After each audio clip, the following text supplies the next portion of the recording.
Welcome to प्यारे छात्रों। Guys, इस वीडियो में छत्तीसगढ़ बोर्ड के छात्रों के लिए कक्षा 12वीं का सितंबर महीने का इतिहास सब्जेक्ट का जो असाइनमेंट है, इसका कंप्लीट सॉल्यूशन लेकर आ चुके हैं। साथ ही साथ हम इसका पीडीएफ भी आपको देने वाले हैं ताकि अपना असाइनमेंट अच्छे से बना सको।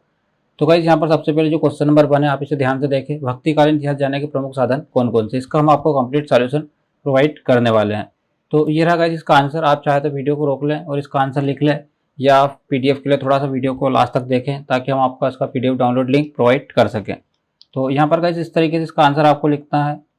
तो जो भक्ति काल को हिंदी साहित्य का स्वर्णिम काल कहा जाता है। कबीर, रहीम, तुलसीदास, सूर, जायसी, मीरा, रसखान आदि इसी युग की देन है।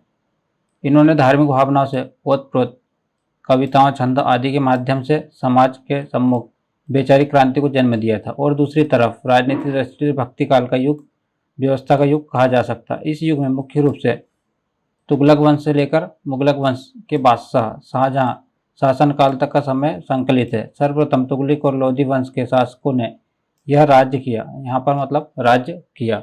इसके बाद गाइस यहाँ पर यह शासन प्रयोग अत्याचारी होने के साथ साथ सत्ता के लालची भी थे। इनमें सांप्रदायिकता की जो भावना थी वो भी अधिक थी।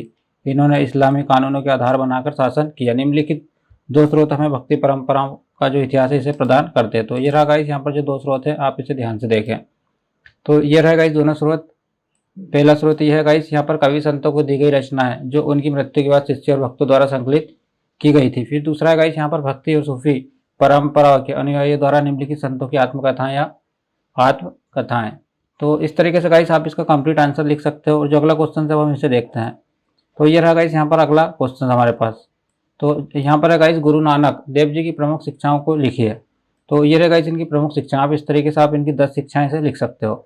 तो गाइस यहाँ पर पहला ईश्वर एक है। दूसरा, सदैव एक ईश्वर की उपासना करनी चाहिए। ईश्वर सब जगह और प्राणी मात्र में मौजूद है। ईश्वर की भक्ति करने वालों को किसी का भय नहीं रहता। ईमानदारी से मेहनत करके उदरपूर्ति करनी चाहिए और बुरा कार्य करने के बारे में ना सोचें और ना किसी को सताएं। इसके बाद है गाइस, सदैव प्रसन्न रहना चाहिए। ईश्वर से सदा अपने लिए क्षमा मांगनी चाहिए। अगला, मेहनत और ईमानदारी की कमाई में से जरूरतमंदों को भी देना चाहिए।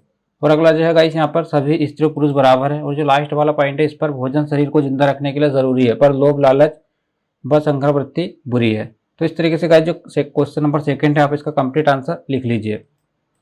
अगला जो क्वेश्चन है गाइस, क्वेश्चन नंबर 3, अब इसके बारे में डिस्कस करते हैं। तो क्वेश्चन नंबर 3 है गाइस, पेरा बिंदु धर्म जैसे वैष्णव और शैव धर्म के उदय के बारे में विस्तृत लेख लिखिए। तो यह रहा गाइस विस्तृत लेख। आपको वीडियो को रोक लेना है और इसका जो आंसर है इसे लिख लेना है, क्योंकि गाइस अगर हम इसे पढ़ने जाएंगे तो जो वीडियो की लेंथ काफ़ी ज़्यादा हो जाएगी, इसलिए आपको इसे ध्यान से पढ़ना है। इसके बाद गाइस यहाँ पर जो कुछ महत्वपूर्ण पॉइंट है, इसको आपको अपने अकॉर्डिंग यहाँ पर लिख लेना है। यहाँ पर गाइस अपने अकॉर्डिंग यहाँ पर लिख सकते हैं। ये जो दिया आप इसमें थोड़ा बहुत अपने हिसाब से कर सकते हैं, बट ये जो पॉइंट्स है गाइस इसे आप ध्यान से लिखें, क्योंकि जो पॉइंट्स है इसे लिखना हमारे लिए बहुत ज़रूरी होता है, ताकि जो कॉपी चेक करता है एग्जामिनर उसको प्रॉपर तरीके से यहाँ पर समझ में आ सके। तो आप इन पॉइंट्स को इसकी बिल्कुल भी ना करें गाइस। तो आई होप गाइस आपने यहाँ पर इसका स्क्रीनशॉट ले लिया होगा या वीडियो को रोक लिया होगा और यहाँ पर आपने इसका आंसर लिख लिया होगा। अब जो अगले हैं गाइस पॉइंट, इसके बारे में हमें डिस्कस करना है। लेकिन मत्स्य पुराण में 10 प्रमुख अवतार माने जाते हैं। तो देखिए गाइस जो 10 अवतार है वो इस तरीके से: मत्स्य, कच्छप, वाराह, नरसिंह, वामन, परशुराम, राम, कृष्ण, बुद्ध और कल्कि। तो इस तरीके से गाइस यहाँ पर आपको 10 अवतार लिख लेना है। इसके बाद जो अगला क्वेश्चन है गाइस हम इसके बारे में डिस्कस करने वाले, बट इससे पहले आपको यहाँ पर जो आंसर है इसे कंप्लीट लिख लेना है। तो यहाँ पर गाइस आपको ये जो आंसर है इसे इतना और लिखना अपनी कॉपी में। तो उम्मीद करते हैं दोस्तों कि आपने यहाँ पर जो आंसर है इसे अपनी कॉपी में इतना स्क्रीनशॉट लेकर लिख लिया होगा। अब जो अगला क्वेश्चन है इसके बारे में हम डिस्कस करते हैं। तो अगला क्वेश्चन है गाइस, भारत में सूफी मत का विकास कैसे हुआ, सूफी मत की शिक्षाओं का विस्तृत वर्णन कीजिए। तो यह रहा गाइस इसका कंप्लीट आंसर। आपको इतना कंप्लीट आंसर इसका लिख लेना है, तो आपको एग्जाम में पूरे में से पूरे मार्क्स मिल जाएंगे। तो यहाँ पर गाइस आप इसका स्क्रीनशॉट ले सकते हो या वीडियो को रोक कर आप ये जो आंसर है इसे लिख सकते हो, क्योंकि गाइस अगर हम इसे पढ़ने जाएंगे तो वीडियो इसका लेंथ काफ़ी ज़्यादा हो जाएगा, जैसा कि आप सब जानते हो। इसके बाद गाइस इसमें आगे आपको थोड़ा सा और डीपली लिखना है, तो आप इतना और लिख लीजिए।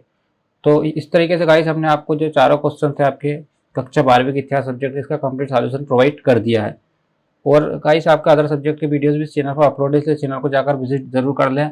और यहाँ पर वीडियो डिस्क्रिप्शन हमारे वेबसाइट का लिंक है, वहाँ पर जाकर आप पीडीएफ डाउनलोड कर सकते हो। अगर आपको इसका पीडीएफ चाहिए गाइस तो इंस्टाग्राम ग्रुप ज्वाइन कर ले, वहाँ पर भी हमने पीडीएफ लिंक डाल दिया। उम्मीद करते हैं दोस्तों आपको वीडियो यूजफुल इन्फॉर्मेटिव लगा होगा। वीडियो को लाइक करें, चैनल को सब्सक्राइब करके बेल आइकन जरूर दबा लेना। इस वीडियो में इतना ही गाइस, थैंक्स फॉर वॉचिंग।